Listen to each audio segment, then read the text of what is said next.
कळवा रुग्णालयात 21 नवजात बाळांचा मृत्यू. शिवसेना उद्धव ठाकरे पक्षाचे प्रशासनाला निवेदन. जून महिन्यात छत्रपती शिवाजी महाराज रुग्णालय कळवा येथे 21 नवजात बालकांना योग्य उपचार न मिळाल्यामुळे मृत्यू झाल्याचा गंभीर आरोप करण्यात आला आहे.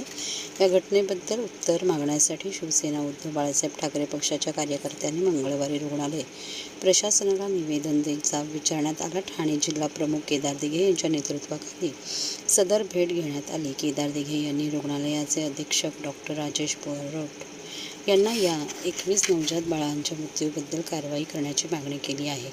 रुग्णालय प्रशासनाने या प्रकरणी अद्याप कोणतेही अधिकृत विधान दिलेले नाही. मात्र या घटनेने ठाणे परिसरातील नागरिकांमध्ये संताप निर्माण झाला आहे आणि रुग्णालय प्रशासनाविरुद्ध कडक कारवाईची मागणी जोर धरत आहे. या ठाणे जिल्ह्याचा आणि उभ्या महाराष्ट्राच्या आरोग्य सेवेचं अत्यंत दुर्दैव आहे की महाराष्ट्राची जनता ह्या आरोग्य सेवेमध्ये अक्षरशः होरपळून निघते. आपण बघाल, जर का लहान बालकं गेल्या महिन्यामध्ये 21 बालकं जर का या महिन्याभरामध्ये दगावली जातात. गेल्या वर्षभरामध्ये जवळपास एकाच दिवसात 18हून अधिक लोक इकडे दगावले गेले. ह्याच गोष्टीसाठी आम्ही ह्या छत्रपती शिवाजी महाराज हॉस्पिटलला आलेलो की ज्यांचा उभ्या ठाणे जिल्ह्यातील लोकांचा ह्या हॉस्पिटलवरती विश्वास आहे. तिकडे अशी जर का सेवा मिळत असेल तर हे खूप दुःखदायी आहे.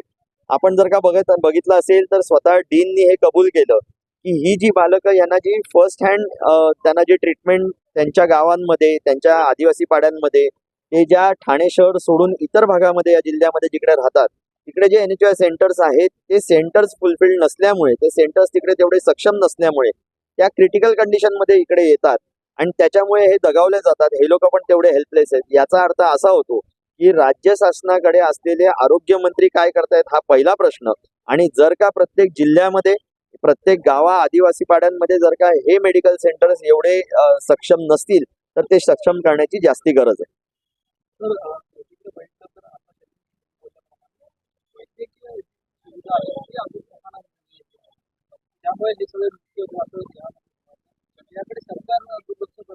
शंभर टक्के दुर्लक्ष करतं. करोडो रुपयांचं बजेट आपण जर का बघाल तर दर वेळेला ते पास होतं. पण हे पैसे जातात कुठे? जर का लोकांचा पैसा लोकांच्या हितासाठी वापरला नाही गेला, त्यांच्या बेसिक रिक्वायरमेंटचे जे म्हणजे आरोग्य, आणि त्या आरोग्याकडे जर का दुर्लक्ष होत असेल राज्य शासनाकडनं, ह्या महानगरपालिकेकडनं, तर हे पैसे जातात कुठे, कोणाच्या खिशात जातात हे बघणं गरजेचं आहे. इथे असलेले स्कॅन सेंटर्स ते देखील PPP त्या तत्वांवरती चालतात. म्हणजे एखाद्याने कोणीतरी डोनेट केलेले आहेत त्याच्यामधनं हे लोक बजेटमध्ये तरतूद करतात महानगरपालिका.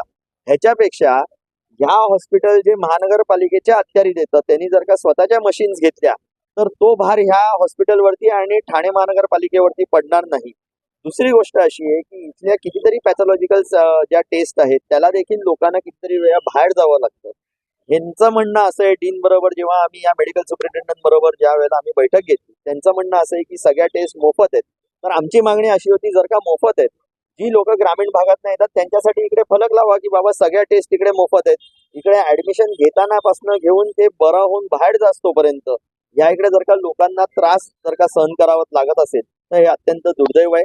त्याचबरोबर आमची मागणी अशी होती की चॅरिटी कमिशनर कडनं अनेक हॉस्पिटल्स मधनं 10% त्यांचे जे काही बेड्स अवेलेबल असतात चॅरिटीच्या अंतर्गत, त्याची प्रोव्हिजन जर का ह्या लोकांबरोबर कोऑर्डिनेशन मध्ये असेल, म्हणजे गव्हर्नमेंट हॉस्पिटल्स बरोबर, तर ह्यांच्याकडे आलेला एखादा रुग्ण जर का इकडे जागा नसेल तर ते लोक रेकमेंड करू शकतात त्या प्रायव्हेट हॉस्पिटलला, आणि त्या चॅरिटी कमिशनर कडनं ते बेड अवेलेबल झाले तर तो रुग्ण कुठेतरी दगावला जाणार नाही. त्याला योग्य त्या वेळेला योग्य ती जे काही आरोग्य सेवा मिळायला पाहिजे ती मिळू शकेल. मला असं वाटतं आम्ही काही डेडलाईन्स दिलेले आहेत. त्याचबरोबर आम्ही त्यांना काही गोष्टींवरती काम करायला सांगितलेलं आहे.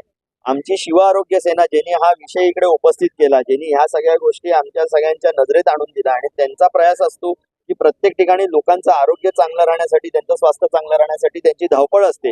तर त्यांच्या टीमपैकी म्हणजे डॉक्टर प्रशांत असतील, इकडे एकनाथ आहिरे असतील, ह्या सगळ्या लोक, त्यांचे सर्व सहकारी हे या सगळ्या गोष्टीचा वेळोवेळी त्याच्या बाबतीत ते इकडे येऊन फॉलोअप घेत राहतील.